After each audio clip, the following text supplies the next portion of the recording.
बिहार की राजधानी पटना से बड़ी खबर। पाटलिपुत्र से एनडीए प्रत्याशी रामकृपाल यादव पर गोली चली है। सूत्रों के हवाले से बड़ी खबर हम आपको बता रहे हैं। गोलीबारी में बाल बाल बचे रामकृपाल यादव।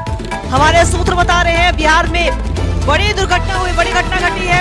गोलीबारी की पाटलिपुत्र से एनडीए प्रत्याशी रामकृपाल यादव पर गोली चली है। सूत्र बता रहे हैं पटना के मसौड़ी की बताई जा रही है पूरी घटना के समय अपने संसदीय क्षेत्र में लोगों से मुलाकात कर रहे थे रामकृपाल यादव की गाड़ी पर अज्ञात लोगों ने गोलियां चलाई है। बड़ी खबर हम आपको बता रहे हैं। इसी खबर पे और भी ज्यादा जानकारी के लिए हमारे संवाददाता पंकज हमारे साथ बने हुए, उनका रुख करेंगे। पंकज, बड़ी खबर निकलकर सामने आ रही है। रामकृपाल यादव जो कि पाटलिपुत्र से एनडीए प्रत्याशी, उन पर गोलीबारी की गई है। क्या कुछ जानकारी है आपके पास? बहुत से विषयों पर अपने क्षेत्र में भ्रमण करते हुए जब वो मसौरी पहुंचे तो सूत्रों की माने तो जैसे ही वो मसौरी पहुंचे शाम के 7:30 बज रहे थे लगभग, जो अपने क्षेत्र में वो घूमने के लिए निकले तो इस दरमियान असामाजिक, ऐसा कहा जा रहा है कि असामाजिक तत्व थे या फिर कोई पार्टी के आदमी थे, यह अभी अपुष्ट है, यह जानकारी नहीं है। हालांकि पुलिस इस मामले में छानबीन कर रही है। उन्होंने रामकृपाल के गाड़ी पर गोली चलाई जिससे कि रामकृपाल बाल बचे। उनके जो बॉडीगार्ड थे, उनके जो लोग थे, उन्होंने तुरंत रामकृपाल को कवर करके उनको बचाया। हालांकि जो गोली चलाने वाले थे वो गोली चलाकर वे फरार हो गए। पुलिस की घटना की जानकारी जैसे ही पुलिस के आला अधिकारियों को लगी वो तुरंत मौके पर पहुंचकर छानबीन शुरू कर दी है। हालांकि जिन्होंने गोली चलाई है, जिसने गोली चलाई अभी तक वो पकड़ से बाहर है, लेकिन पुलिस पूरे क्षेत्र को एक छावनी में तब्दील कर दिया है। पुलिस का बड़ा सा अमला वहां पर अभी मौजूद है, उस गांव में कैंप कर रही है और छानबीन कर रही है कि आखिर गोली किसने चलाई, क्या मकसद रहा है उसके ऊपर। जी देखिए, बड़ी बात है यहाँ पे पंकज, गौर करके हम बात करें, अंतिम चरण का चुनाव संपन्न होता है, लेकिन इसके बावजूद भी कहीं ना कहीं पुलिस की चौकसी जो है लगातार बढ़ती जाती है, पुलिस बल की तैनाती की जाती है, लेकिन कहीं ना कहीं सुरक्षा पर भी सवाल उठेंगे क्योंकि एनडीए प्रत्याशी है रामकृपाल यादव, उन पर गोलीबारी होना ये सच में एक पुलिसिया कार्रवाई पर भी सवाल खड़े हो रहे हैं। इससे लेकर क्या कुछ बयानबाजी हो रही है? ये देखिए, ये आज अगर कहा जाए तो पाटलिपुत्र क्षेत्र में राजद और भाजपा कार्यकर्ताओं की झड़प भी कुछ हुई है।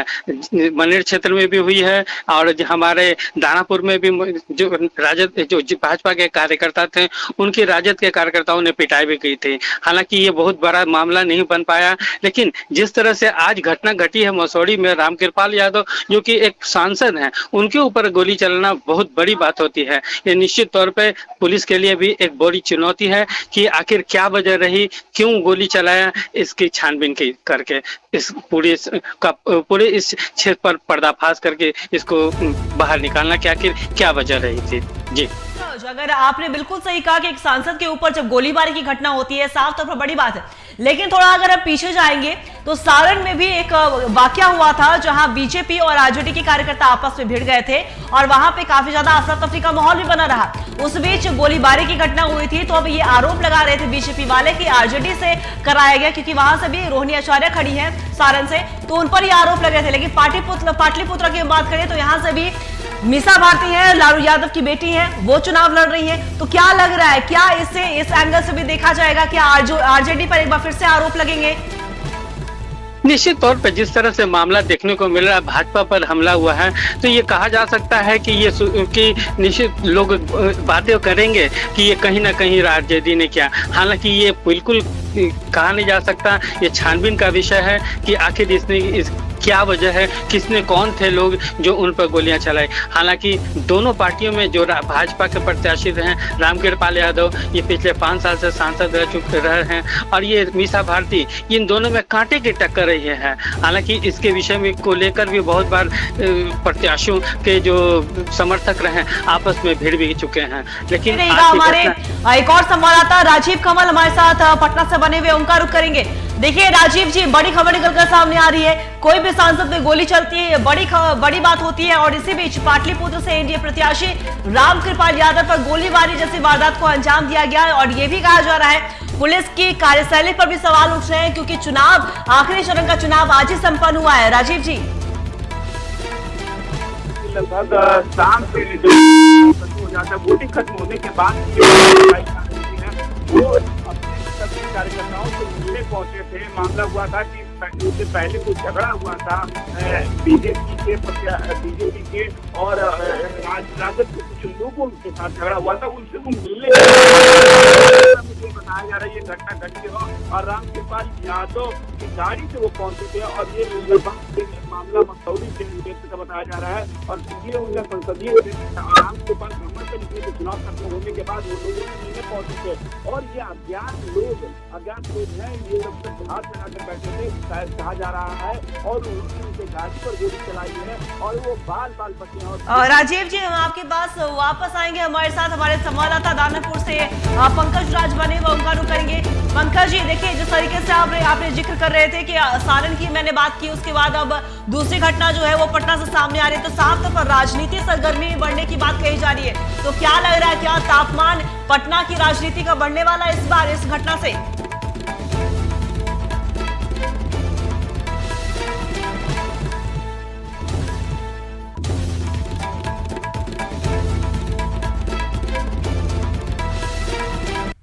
हमारा संपर्क हमारे सहयोगी पंकज से टूट चुका था, एक बार फिर से उनसे जरूर जुड़ने की कोशिश कर रहे हैं। हमारे साथ पंकज बने हुए, उनका रुख करेंगे।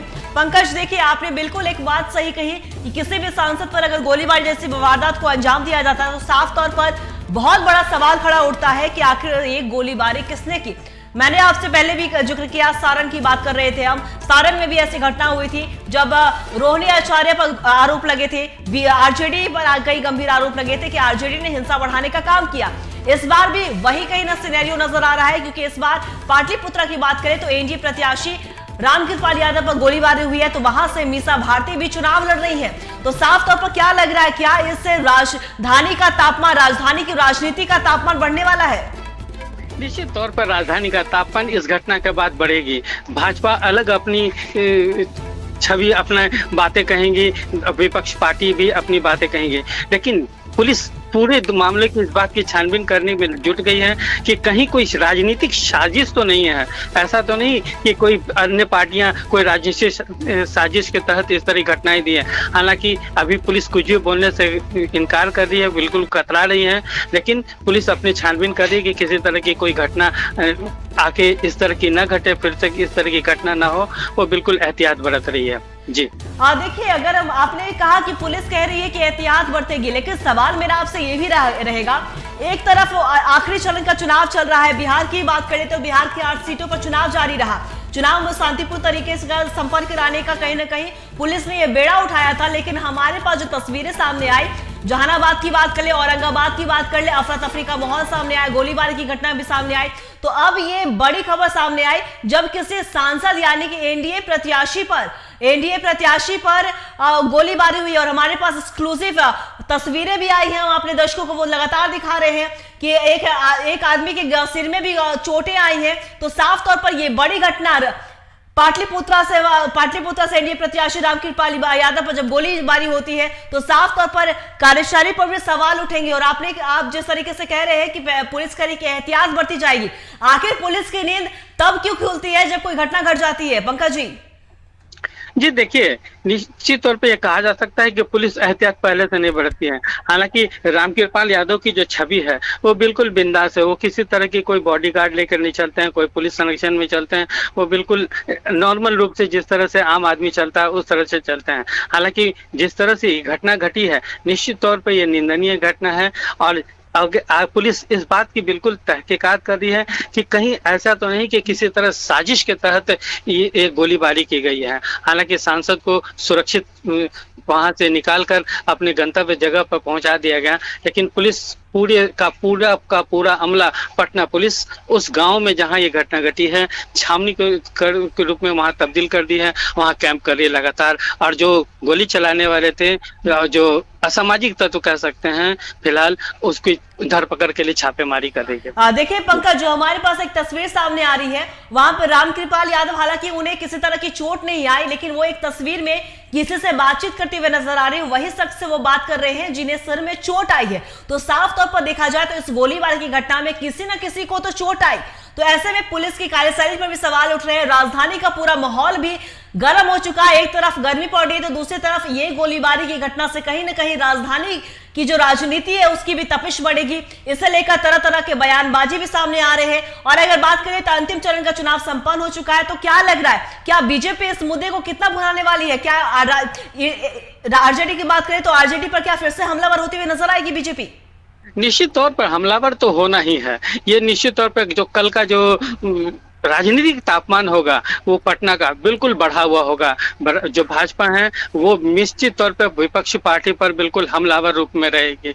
हालांकि ये कैसे, किसने किया, क्यों किया, ये अभी छानबीन का विषय है। ये नहीं कहा जा सकता है कि कोई पार्टी विशेष के आदमी ने कहा है। पुलिस इस मामले की छानबीन कर रही है, लेकिन बिल्कुल ये तो श्योर है, ये तो निश्चित तौर पर है कि कल का राजनीतिक तापमान पटना का बिल्कुल बढ़ा रहेगा। जी पंकज जी, आप हमारे साथ बने रहिएगा। हमारे एक और संवाददाता राजीव जी हमारे साथ बने हुए हैं, उनका रुख करेंगे। राजीव जी, देखिए बड़ी खबर निकलकर सामने आई। एक तरफ 8 राज्यों में चुनाव, शांतिपूर्ण तरीके का चुनाव होने का ये संकल्प लिया गया था, लेकिन वो हुआ नहीं, क्योंकि 2-3 राज्यों से, माफ कीजिएगा, 2-3 बिहार के जिलों से ऐसी खबरें सामने आई जहां गोलीबारी की घटना भी हुई है, तो हिंसक झड़प भी हुई है। लेकिन उसी बीच शाम के 7:30 बजे की यह घटना हम अपने दर्शकों को दिखा रहे हैं, जहां रामकृपाल यादव पर गोलीबारी होती है। हालांकि उन पर किसी तरह की चोटें नहीं आती हैं, लेकिन वो एक फोटो में किसी से बात करते हुए नजर आते हैं। वो वही शख्स है जिन्हें गोलीबारी में चोटें आई हैं। ऐसे में राजीव जी, आप हमारे साथ बने रहिएगा, लेकिन इसके पहले हम अपने दर्शकों को पूर्वी एसपी भारत सोनी की बाइट सुनाते हैं, बयान सुनाते हैं, आखिर उनका क्या कुछ कहना है इस घटना पर। पटना जहानाबाद रोड पे मेरे गांव के पास ये सूचना मिली कि माननीय जो पूर्व सांसद हैं रामकृपाल यादव जी के जो काफिला है उसमें हमला हुआ है, उसमें उनका एक कार्यकर्ता जो है वो चोटिल हुआ है। इस संदर्भ में माननीय जो रामकृपाल यादव जी उनके द्वारा एक लिखित आवेदन दिया गया है। उस आवेदन के आधार पर जो है हम अग्रतर कार्रवाई कर रहे हैं। जो भी इस मामले संबंध में जो भी तथ्य सामने आएंगे वो अग्रतर आपको बता देंगे।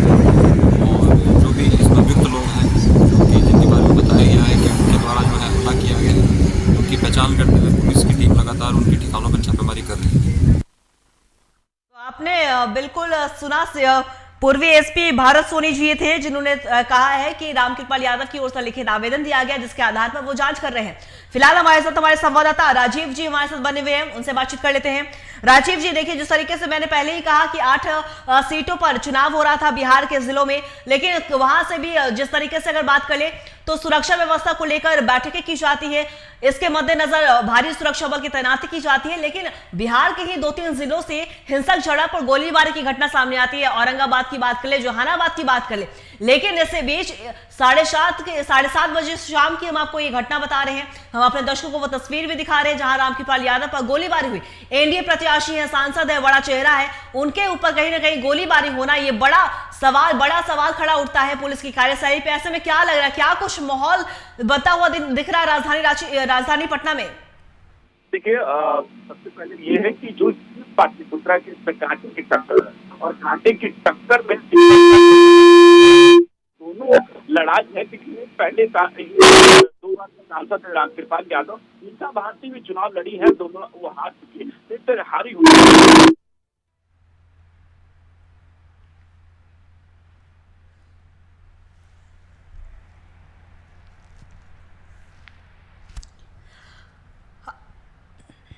हमारे संवाददाता पंकज राज भी हमारे साथ बने हुए, उनका रुख करेंगे। पंकज जी, देखिए बात की जाए, हमने पूर्वी एसपी की बयान सुनाया है। उन्होंने सीधे तौर पे कहा है कि लिखित आवेदन दे दिया गया है रामकृपाल यादव की ओर से, उसके आधार पर जांच की जाएगी। ऐसे में आप जिस तरीके से ग्राउंड जीरो से बने हुए नजर आते हैं, वहां पर आप रिपोर्टिंग भी करते हैं, तो आपको क्या लग रहा है, क्या कुछ मामले हो सकते हैं? क्योंकि रामकृपाल यादव बड़ा चेहरा, क्या किसी से उनकी दुश्मनी भी हो सकती है? देखिए, ऐसा कुछ भी नहीं है। हालांकि जिस तरह से रामकृपाल यादव जमीनी नेता के रूप में जाने जाते हैं, उनका किसी तरह का कोई किसी के साथ विवाद नहीं रहता है।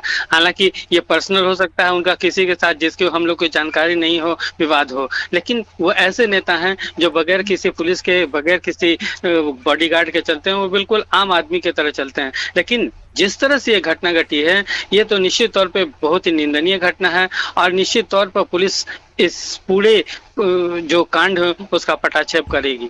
जी जी पंकज, आप हमारे साथ बने रहिएगा, लेकिन उसके पहले हम अपने दर्शकों को एक बार फिर से पूर्वी एसपी भारत सोनी जी का बयान सुनाना चाहेंगे। आखिर उनका क्या कुछ कहना इस घटना पर?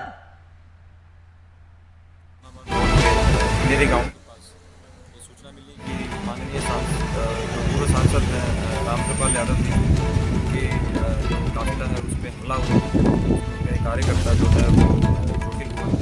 इस संदर्भ में माननीय के द्वारा एक लिखित आवेदन दिया गया है। उस आवेदन के आधार पर जो है हम अग्रतर कार्रवाई कर रहे हैं। जो भी इस मामले संबंध में जो भी तथ्य सामने आएंगे वो अग्रतर आपको बता देंगे।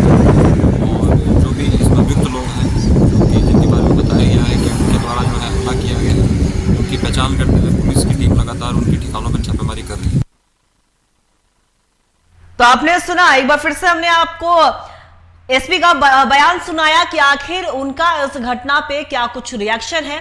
अब हम आपसे हमारे संवाददाता राजीव जी बने हुए, उनसे बातचीत कर लेते हैं। राजीव जी, देखिए, हम बात करें तो लगातार जो घटना सामने आ रही है, इसके पहले पंकज जी जो हमारे दानापुर से संवाददाता, उनसे भी जब मेरी बात हो रही थी तो मैंने सारण की बात कही। सारण में भी दो पक्षों के बीच में विवाद हुआ था, यानी कि आरजेडी और बीजेपी के कार्यकर्ता के बीच में हिंसक झड़प हुई थी, गोलीबारी की घटना भी सामने आई थी।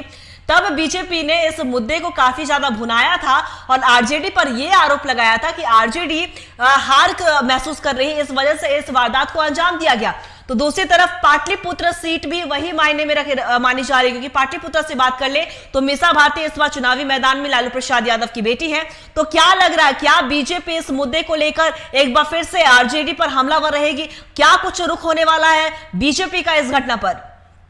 देखिए, रामकृपाल यादव पर जिस तरीके से अगर गोलीबारी की घटना ये आ रही है, सिटी एसपी ने इसको कह दिया कि हाँ ये उस जा रहे थे, उसी क्रम में ये घटना घटी है। उन्होंने लिखित एक तरीके से ये शिकायत की है, तो ये एक बहुत बड़ी घटना हो गई। अगर सारण के जिस तरीके से घटना देखा जाए, वहां गोली चलती है, उसमें एक लोगों की मौत हो जाती है। भोजपुर में बताया जा रहा है कि बढ़ारा वहां भी गोली चली थी, हमारे संवाददाता ने खबर दिखाया था। जहानाबाद में भी घटना, छिटपुट घटनाएं देखने को मिली थी। उससे पहले मनेर में ये घटना जिस तरीके से पाटलिपुत्र दोपहर के टाइम पे वहां पथराव हुआ था, तो कहीं ना कहीं घटना जिस तरीके मीसा भारती हो या रामकृपाल यादव, दोनों में कांटे की टक्कर बताया जा रहा है, क्योंकि पिछली बार मीसा भारती को रामकृपाल यादव ने हराया था।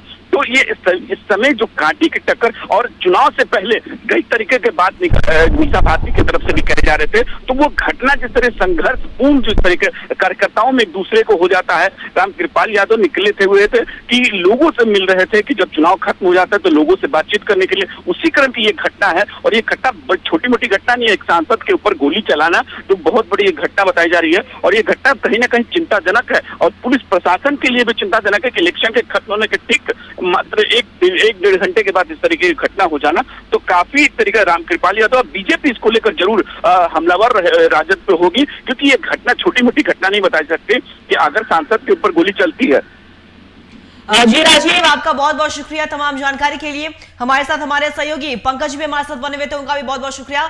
तो बता दें आपको कि 8 सीटों पर बिहार में चुनाव हो रहा था, और इसी बीच उसी के 1-1.5 घंटे के बाद ये तस्वीर सामने आती है जहां एनडीए प्रत्याशी रामकृपाल यादव पर हमला होता है, उन पर गोलीबारी की घटना को अंजाम दिया जाता है। हालांकि उन्हें कोई चोटें नहीं आती हैं, लेकिन एक तस्वीर हमारे पास सामने आई जहां एक शख्स से वो बात करते हुए नजर आ रहे हैं जिनके सिर में चोट लगी है। ये आशंका जताई जा रही है कि ये चोट तभी लगी जब गोलीबारी के इस वारदात को अंजाम दिया जा रहा था अपराधियों की ओर से। सवाल के घेरे में इस बार पुलिस है, क्योंकि पुलिस की कार्यशैली पर सवाल उठ रहे हैं। हालांकि पूर्वी एसपी के हमने आपको बयान भी सुना है, उनका क्या कुछ कहना है। उनका सीधे तौर पर यह कहना है कि रामकृपाल यादव की ओर से लिखित आवेदन दिए गए हैं, उसके आधार पर जांच की जा रही है। अब देखना है कि राजनीति किस मोड़ में लेके जाती है, क्योंकि बीजेपी के पास एक और मुद्दा आ गया है आरजेडी को घेरने का, क्योंकि आरजेडी पाटलिपुत्र सीट की बात करें तो वहां से मीसा भारती चुनाव लड़ रही है। ऐसे में बीजेपी कहीं ना कहीं इस मुद्दे को जरूर भुनाने वाली बात होगी, और अब ये देखने वाली बात होगी कि पुलिस की कार्रवाई में क्या कुछ निकलकर सामने आता है, किन लोगों ने गोलीबारी की वारदात को अंजाम दिया। ये भी तस्वीरें उनकी कार्रवाई के बाद साफ हो जाएंगी।